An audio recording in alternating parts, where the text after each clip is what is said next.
Athlete turned visual artist. Works in collaboration with New Mexico United, Somos Albuquerque, and others. An I Choose Albuquerque partner. This is Marcos Travers.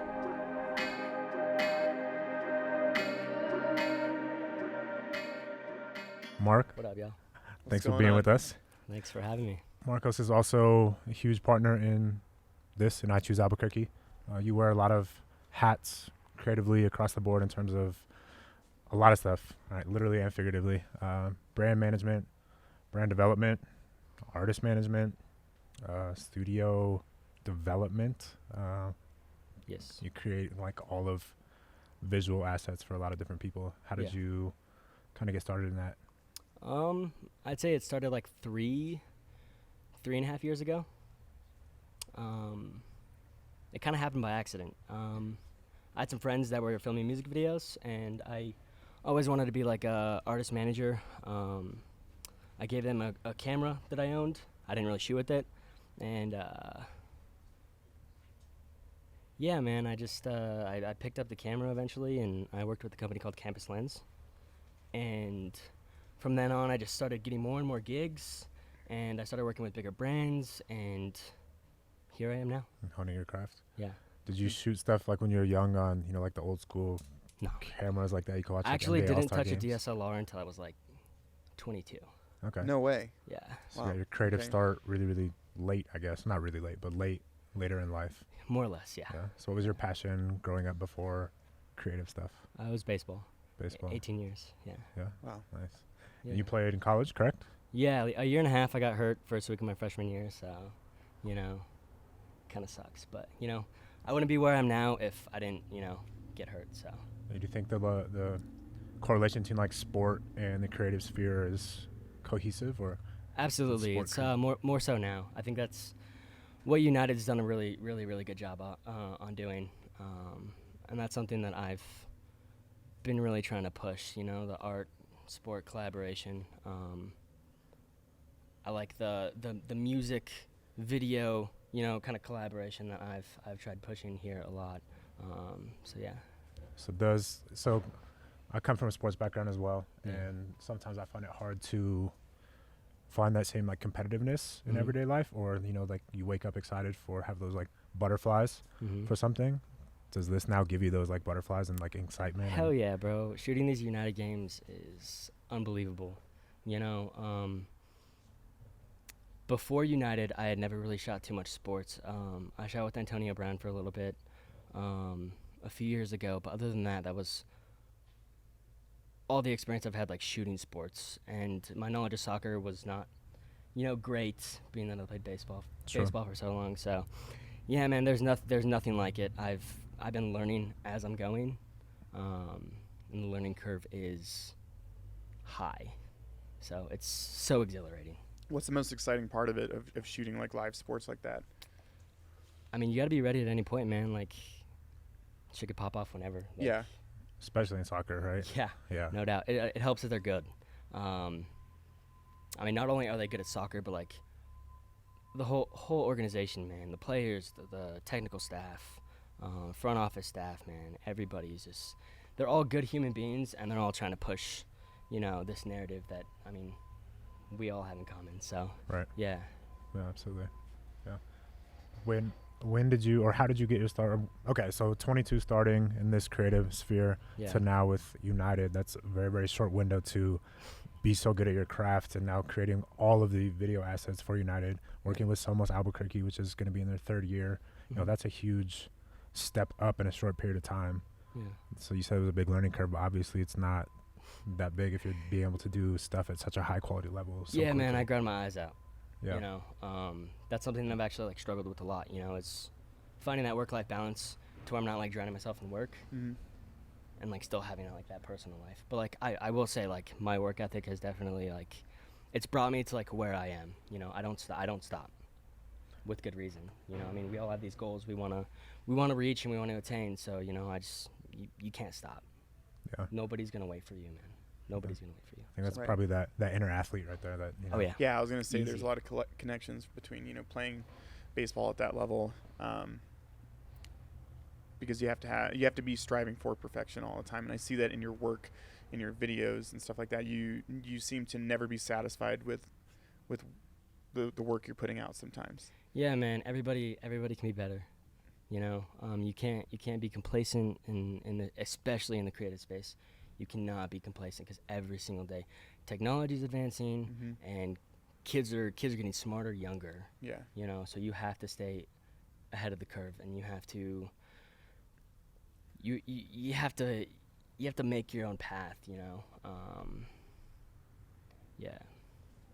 Yeah. Right. And that's something I think you kind of talk about, Gavin, is you want to be either ahead of the curve or know as technology and stuff is changing. Right. You want to be at the forefront of that. Right. So I think it's huge within the small business creative side. You know, technology is pushing everybody to be better, or you have to be better. Right. You can't catch up, you're going to get past. Keeping up with it or being part of the disruptor that's changing everything is really what I want to be part of, at least in my own space. Right. You know what I mean? Same. Just kind of disrupting our own market in real estate by doing things a little bit different than everybody else. And I think anybody who's doing that in whatever space they're in are the people that are going to come out on top, kind of like yourself. You know, you have a certain style.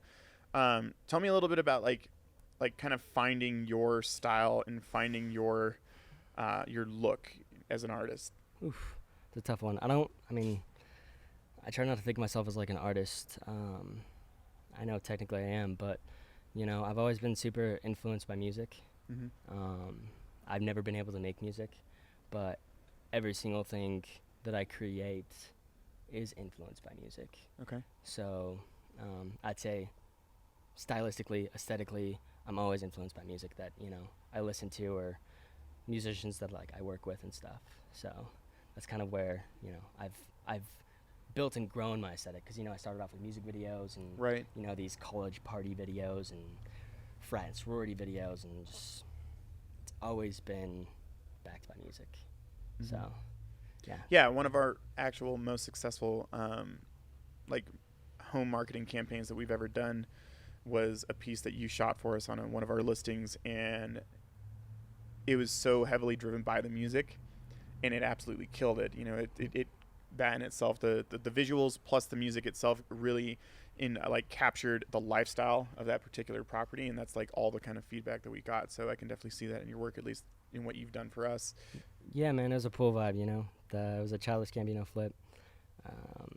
It felt right, so, you know, did what it did. Congratulations on selling the house, by the way. Thank you. Thank you. Gavin, do you see other people trying to not imitate that, but reach that standard of the video that weren't created for you? Because I think that there's not a whole lot of videos like that. Most like property videos within the real estate world are pretty cookie cutter, and Mark was able to think outside the box. I think probably because he didn't come from real estate. And right. So we're back? Yes. Okay. What people probably don't know is I run a 2-camera setup here, and you're also being interviewed. And I'm also being interviewed, and I run the sound. And Mark is usually behind the camera and behind the audio. And we're forcing him to be in front. And we're forcing him to sit here with us and be interviewed because he's an integral part of this project. Boom. But normally, he's behind the camera. Yeah, so we ran into some technical difficulties. But we're back live and direct. Let's do this. Okay, cool. So what were you saying? So I think in like the real estate world, obviously, which you are mogul in. Don't ever call me a mogul. But okay, so in that sphere, I think that when people are making these property videos or listing videos, everything is very cookie cutter and kind of boring. Yeah, it's usually just a bunch of panning shots and drone flyover. The music is very like HGTV-esque. So Mark being from the outside, maybe just coming in to like see this cool house and like work with Gavin, who's obviously a character in himself, would that like have any impact on the video that you made, or did you just give it completely your own spin because you wanted it to be different than what you see in the real estate video world? I mean, real estate showing videos are typically all pretty similar. 4K 60, 120, slow motion, like Gavin said. Faucets running. Pan tilt, so on and so forth. I mean, the video was pretty simple. It was. Per se. I mean, I think the reason the video did well was because, I mean, it was shot well, it was graded well. I had some nice foam burns on it and stuff, and it was musically driven, like I said, you know. music invokes emotion. Yes. Right? Yeah. Yes. And I mean, it was that Gambino flip, like I said, summertime magic, I think. Yeah. Or no, feels like summer. Feels like summer. Feels like summer. That's what it was. So yeah, I mean, I think that's all those combining factors is what made the video, you know, quote unquote compelling. Yeah. So. Yeah. Dope. Yeah. Are there videographers that you study, or have you kind of just gone on the fly? Yeah, I mean, initially one of my biggest inspirations was Jacob Owens. I lived in this house off of Cedar. It was 400 Cedar Street, off of Martin Luther King, right next to UNM. Yeah. Mm-hmm. Yeah. So that was the first house I moved into, moving back from Boston after I got hurt, and then kind of hung up the cleats and stuff. That's where I gave my friends the camera. I had friends that wanted to rap. I had a studio. In the garage. It was super janky. We had no idea what we were doing. Yeah, I mean, I feel like there is when we were really heavily into like music videos, and Jacob Owens was, you know, he was on the independent grind, and he had just graduated film school, and he was shooting with a $2,000 DSLR, and he was making these crazy videos for Kyle and Futuristic, and yeah, it really inspired me to like oh, well, this is possible, you know. This dream that I have is feasible, you know. I just gotta go get it, Right. you know. So linking up with Campus Lens, kind of started Campus Lens with Logan Morrison, Filmatic. That was a lot of fun. But yeah, Jacob Owens, got to work with him in LA once, got to do some like behind the scenes stuff on a futuristic music video shoot. After that, I was like, shit, man, I can definitely do this. Mm-hmm. You know, I can make this a living. It's not gonna be easy, and I'm gonna have to eat a lot of shit, but I definitely can do it. So. Yeah. I mean, in any business or venture or whatever, if it was easy, I think everybody would be doing it. So Right. the people that want to stand out are the people that go and get it and put in the work and make shit happen. Definitely. So, yeah. I've told people you need to find something that you love to do, even when it's failing, even when it's not going your way. You need to find something that in those moments you still love what you're doing, kind of thing. Because Right. I'm sure, like you were talking, you know, there's plenty of times you had to eat shit in your career, and there's plenty of times that things have blown up in my face, blown up in your face, but you have to realize that, you know, it's something that you would never want to trade it for anything else, right? Right. It's a part of the process, man. If you're not able to handle failure to some extent, you're not going to be able to grow you're not going to be able to grow personally. But from a business standpoint, like if you can't handle failure, there's no way you're going to be able to make it as, you know, quote unquote entrepreneur. Mm-hmm. Yeah. Stuff like that. So. I've also noticed kind of a trend where a lot of creatives or entrepreneurs realize their talent when they don't have a whole lot of resources at the time. Like you're talking about having this garage studio, and you know your buddy's shooting on a $2,000 DSLR, but putting out great content. You know, I think that's a lot of times when people realize or when talent is realized is when you don't necessarily have all the crazy equipment and all the stuff. You have to get creative in a way. Right, man. I mean, I feel like sometimes those were the best times. Mm-hmm. You know, when you were just starting out, when you were learning all these new things. Not to say that like creatively, like you get in slumps and stuff, but I mean, I remember shooting my first electronic show with Steven, and it was actually when I got my first DSLR. It was Panasonic GH4. I'm sure you're pretty familiar, but yeah, I shot Viva La Dead. It was Above and Beyond. They were like a top 25 DJ at the time, and had no idea what I was doing. Barely knew how to operate a DSLR, and I just did it. Yeah. You I know? mean, You can't look back. Yeah. They probably didn't know that you were fresh, whatever. Well, no, actually. So it was like one of my first shows, and they're from Australia, and like they're older dudes. So I think they're probably out of. You can fact check me, but pretty sure they're like 50-year-old DJs. It's old Australian dudes. Their manager scared the shit out of me, man. Like it was one of the first real managers that like I had to deal with. And, Comes like, in, kind of grills you a little bit. I was about to follow him on stage, and he puts his arm up, and he's like, "No, I tell you when you go." I'm like, "Okay, for sure." But yeah, from then on, I started shooting a lot of shows with Steven, and that relationship, you know, grew and flourished, and here we are, third year of Somos. Yeah. Got the partnership with United. That's going to be crazy. Yeah, it's going to be fun. By the time this comes out, Somos will be done. Yeah, we're talking about the artists that were on that stage, the food, the art, the culture, all that stuff. Yeah. So yeah, I'm excited to attend. I got super excited when we interviewed Steven. Yeah. I was like, this is something I really want to go check out, which you've been talking it up for the last year or so. But I never even, knew how big of a deal it was, and I'm excited to be there. I mean, he said attendance is 27,000 people or something like that. Yeah, last year I think it was about 27,000. That's absurd. Nothing like Albuquerque's ever seen, man. It's so good for the art community. It's so good for the music scene.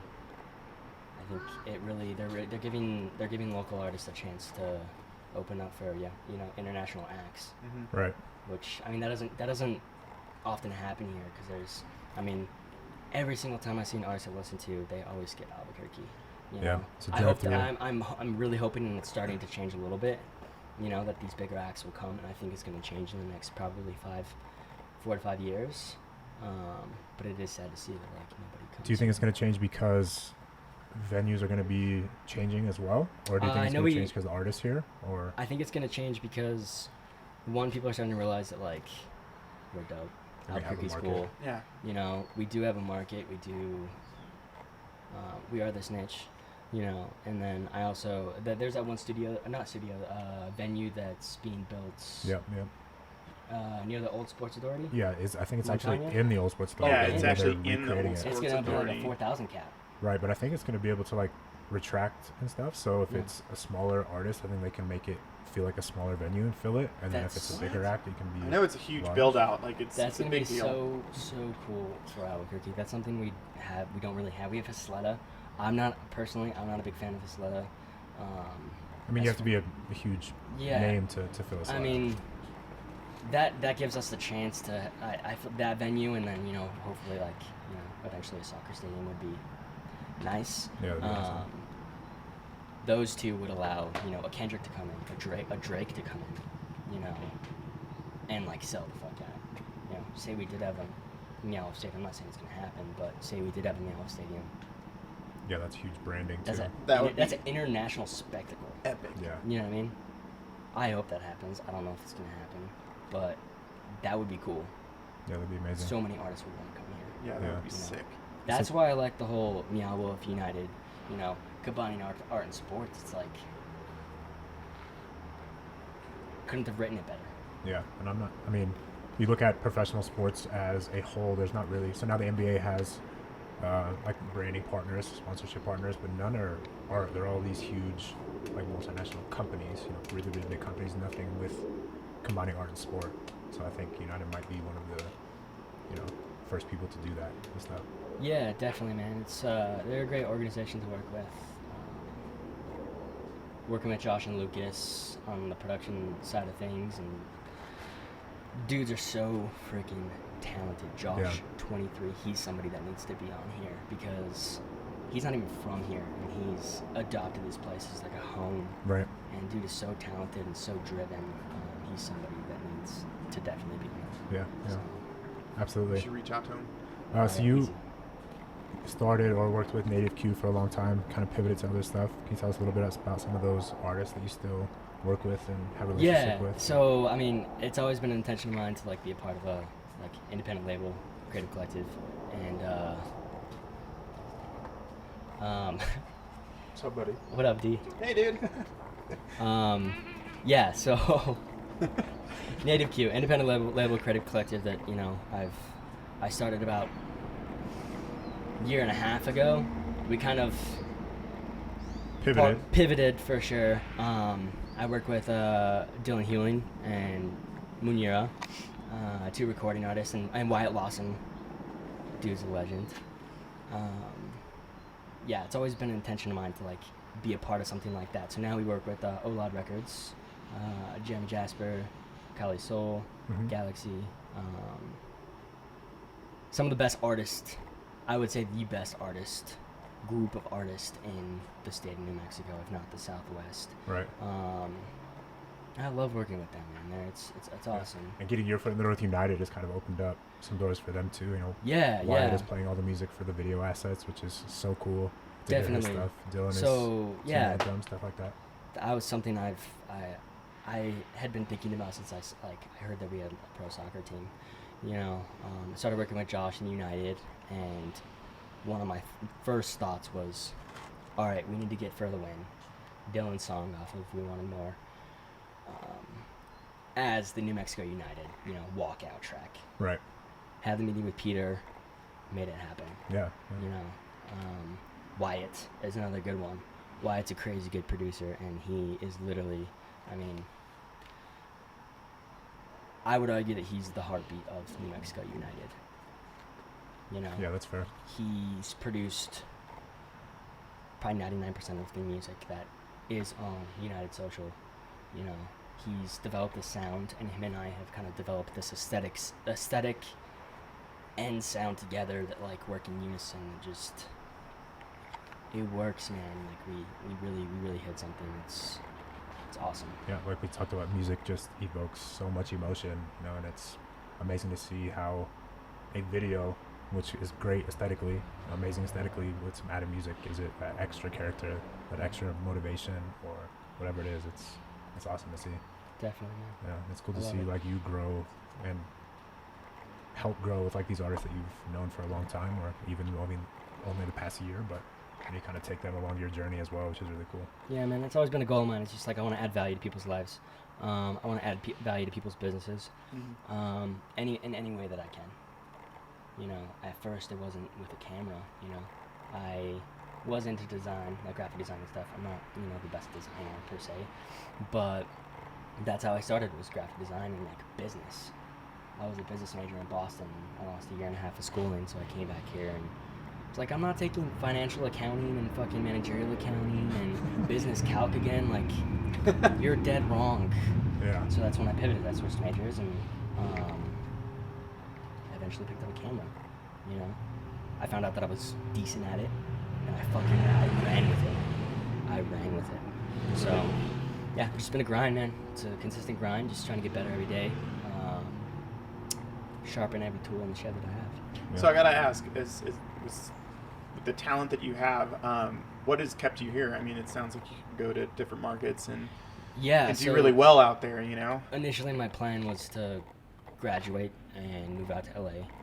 It's because I have made connections out there, you know. I have film partner friends and I have film partner friends and colleagues that I work with out there, and they're awesome, and I know I could grow 10x out there, you know, and I can make a living out there and be happy. But that's another thing. Starting Native Q about a year and a half ago, it's just like I see a gap in the market, and I just want to be able to change that, man.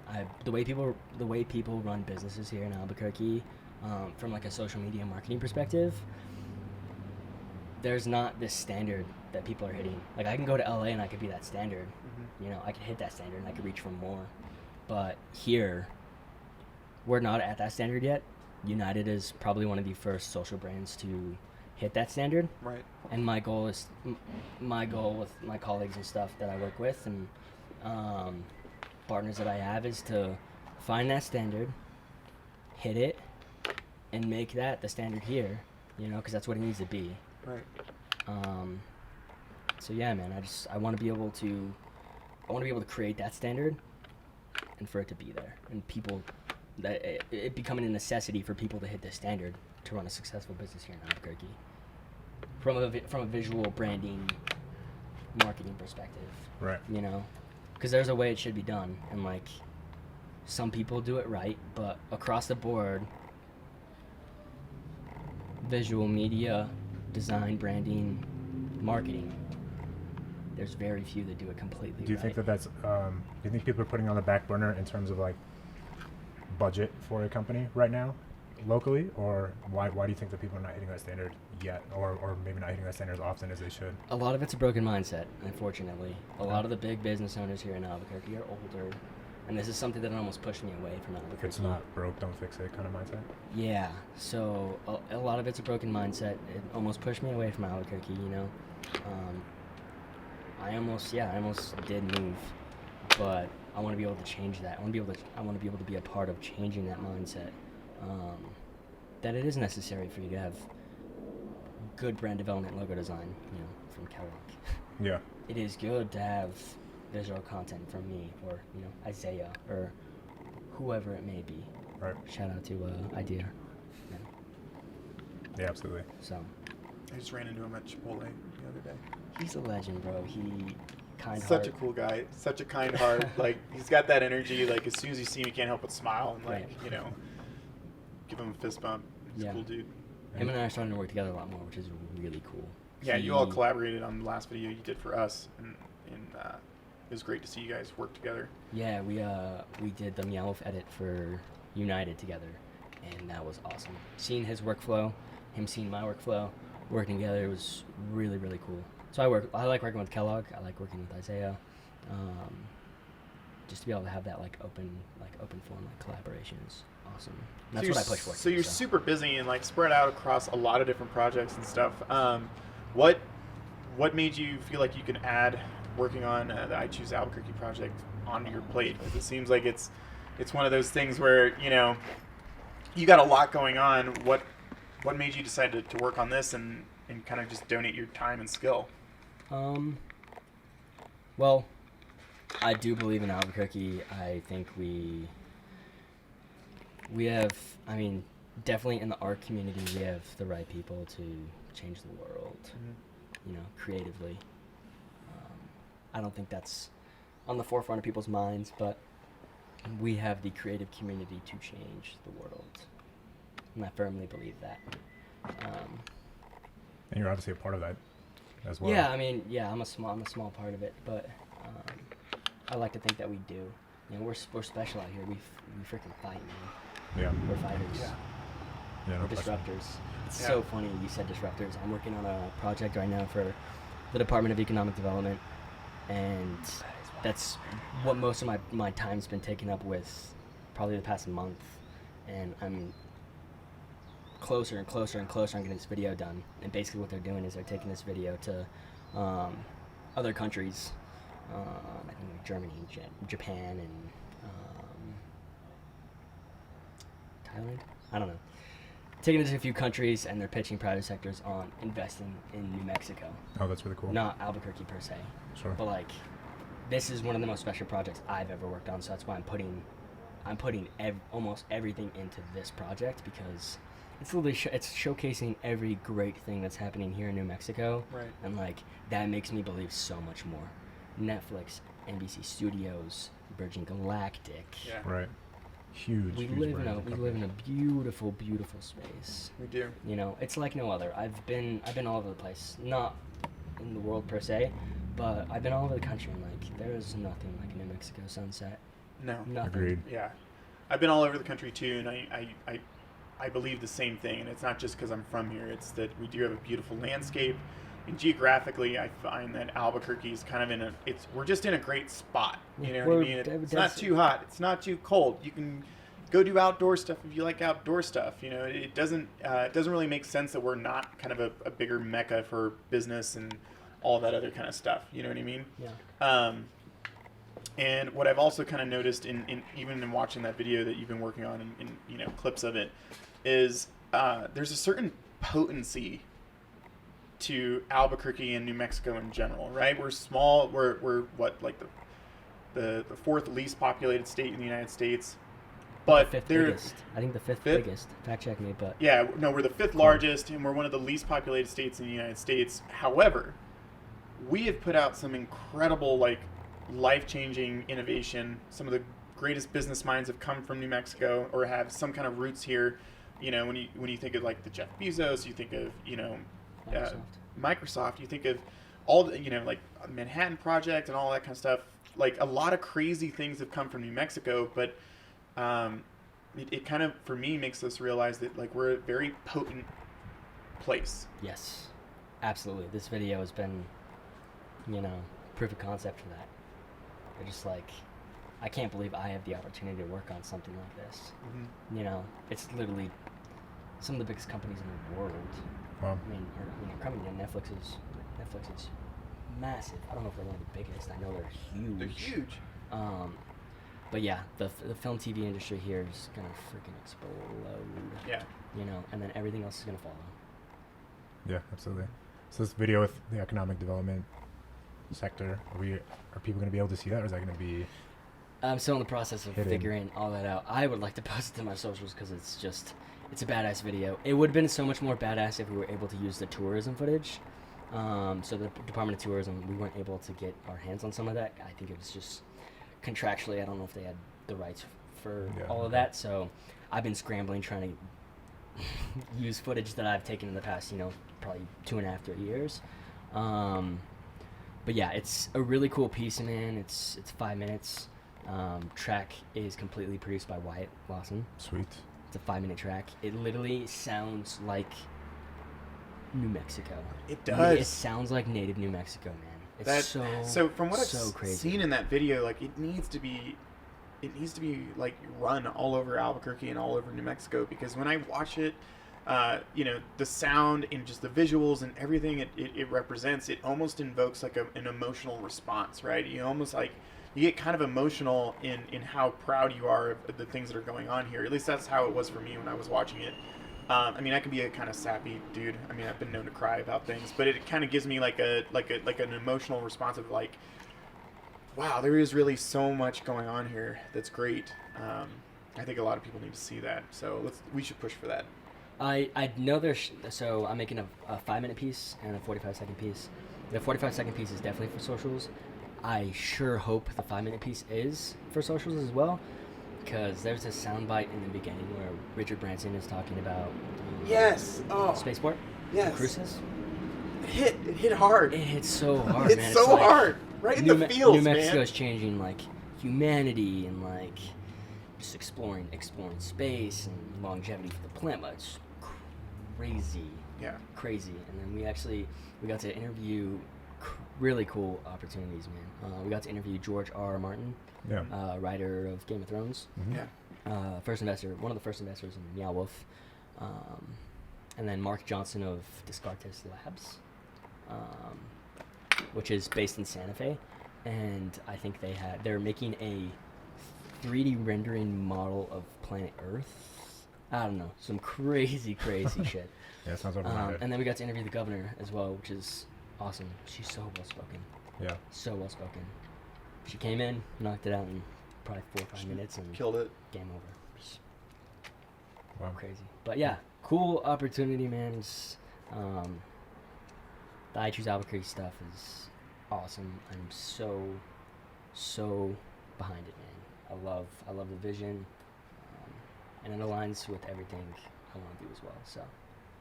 Yeah, I'm incredibly thankful to have your support on this one. This is a big project. I know you've done stuff for myself and my business partner professionally, but this is one of those projects that, that nervous excitement you were speaking about earlier. Yeah. This is one of those that every day, like this morning, and every time we come here to do a shoot, I get that nervous excitement where I'm like, here we go, we're doing it again. Like, this is great. Like, this is so much bigger than us. We better be, good stewards of this project that we're working on, and making sure that we do it in the right light, and make sure that we get the right message out there. And I feel like it's all come together at a great time, that we have all the right minds, all the right people working on this. And so thank you for being a part of that. Yeah, absolutely. Thank Huge you part. guys. Appreciate you. Appreciate you. Thank you. Thanks for being part of the conversation. Be sure to follow us on all social media platforms at I Choose Albuquerque.